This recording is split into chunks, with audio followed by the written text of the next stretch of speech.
Hello and good morning. I'm here today with the co-founders of Buffer, a very important social media startup, and we're going to talk about transparency, business, and social media in general. So guys, go ahead and say who you are and what you do at the company.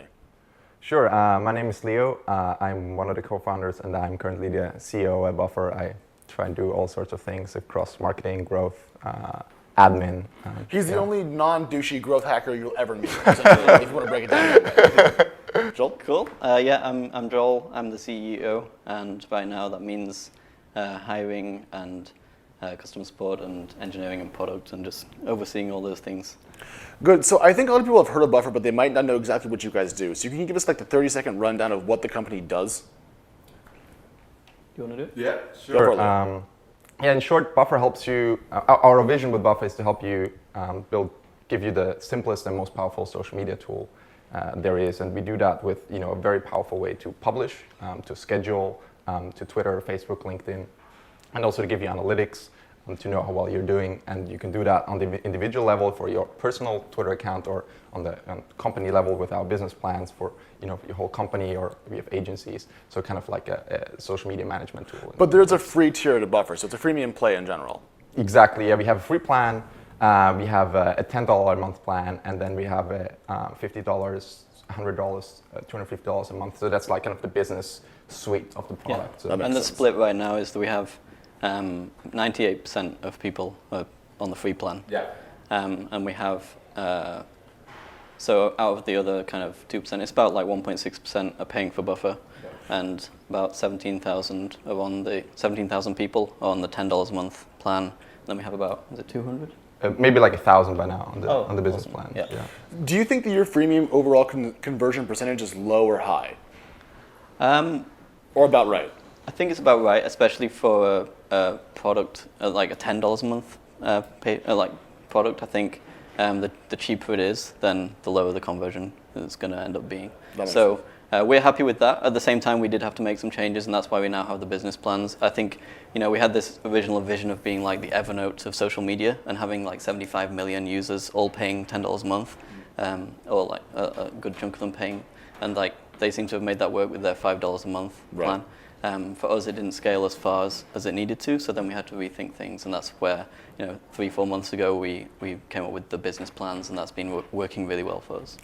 So we had some demand as well for this. Right. Yeah. Now, you guys are here today mostly to talk about your radical view of transparency. As a company, you've broken down your salary information, you break down your revenue every month. You literally give the public the letters you send to your investors, breaking down growth rates and percentages and daily active users. No one else does this. Yeah. If you talk to a company, you'll be like, how are you guys doing? We're crushing it. What does that mean? They will tell you nothing.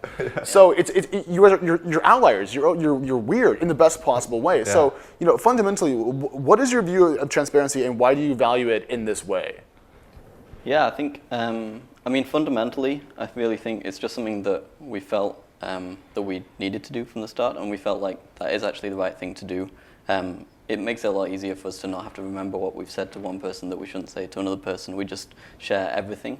And from the start, we were nobodies, so it helped us a lot to just share everything, and other people open up a lot more if we'll go ahead and say, these are our revenue numbers, this is our user numbers, this is how we're doing. And so we found that it helps other people that we share this, because people get an insight into how things work and the decisions we're making. Right. It also helps us because then other people open up and share more. So if I go and get coffee with somebody, another founder, and I'm talking about various experiences, they open up a lot more, and we both gain a lot more from the conversation. And I think over time we've just decided to really double down on that. So from the start we've been transparent all along. I used to tweet the user numbers, revenue numbers. Right. But then we established our values. So we have 9 values, and one of them is we phrase it default to transparency, because we want to go like all the way. Everything we do, we should question, like, why are we not being transparent? So once we established those values and we had transparency as a value, then we decided, like, well, what is that we're not being transparent about? And just one by one, so we had internally we had salaries and equity quite quickly. We made that transparent. We have the jawbone up. Everyone gets a jawbone up, and that tracks your steps. That is so San Francisco. And sleep. Yeah. That's almost embarrassingly SF. Going back to the salary bit, which is very interesting. So when you published those numbers publicly, you published name, salary, and the formula by which you kind of calculated the entire bit.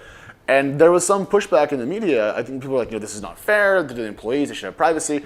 But the response you guys felt internally was that people wanted to work more for you than they did before. So you had a ramp in terms of applicants, right? Yeah, that was crazy. I think, and I think fundamentally, like just to iterate what Joel just said, is like we try to come up with reasons for being more transparent. Like we be more transparent because it helps us with X, right? But really, it's like we just think it's the right thing to do.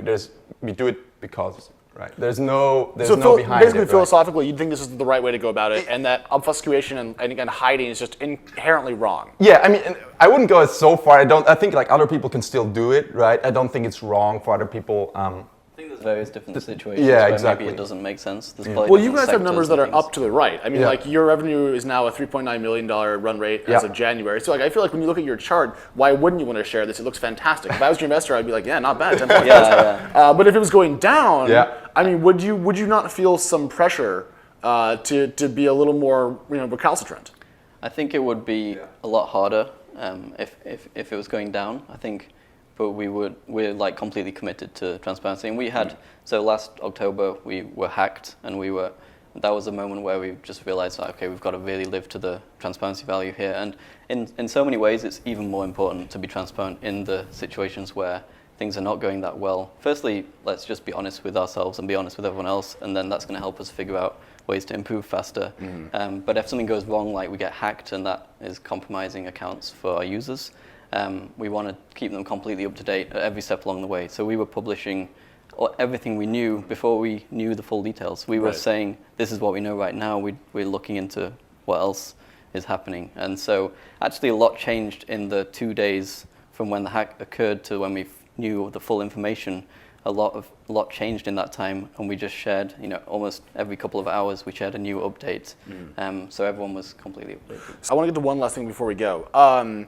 You guys, I mean, all this information is put onto your blog, and it's been a relatively interesting read because it's kind of a blend of like life advice and revenue numbers. So if you could quickly break down the philosophy behind that blog and how it's going over the last couple of months, it'd be fantastic. Yeah, definitely. So we had a great month on the blog, and last month, and you can obviously again look up the numbers. They're transparent. Eight readers, I think it was total. Yeah, we think we had like 800K visits and like 650K uniques, and that was awesome for January. The philosophy for us fundamentally is that we want to, after someone comes to the Buffer blog, we want them to go away and have learned something, right? So we try to not entertain, right? So like there's other media companies they would like you to entertain. In our case, we want you to learn to do social media better, to do life hacking, get a better sleep routine, learn more about how you can build a transparent company, how we go about publishing numbers, hiring, and so forth. So you can go away and learn something. And with that focus, we kind of approach every piece of content that we write. Right. And that's kind of been a really great way to like attract loyalty and make people come back because they feel like, oh wow, Buffer is just giving me this value for free. I want to come back and do some more. What'll be really interesting to see is if you can keep up the kind of level of content over time and have it not become boring and stale. That's kind of your challenge. Yeah. Exactly. But we're out of time. So guys, thanks for coming in, and I look forward to the February update in early March. Yeah. Hopefully it's still up to the right. Hopefully, All right. Thanks, Alex. Thanks so much.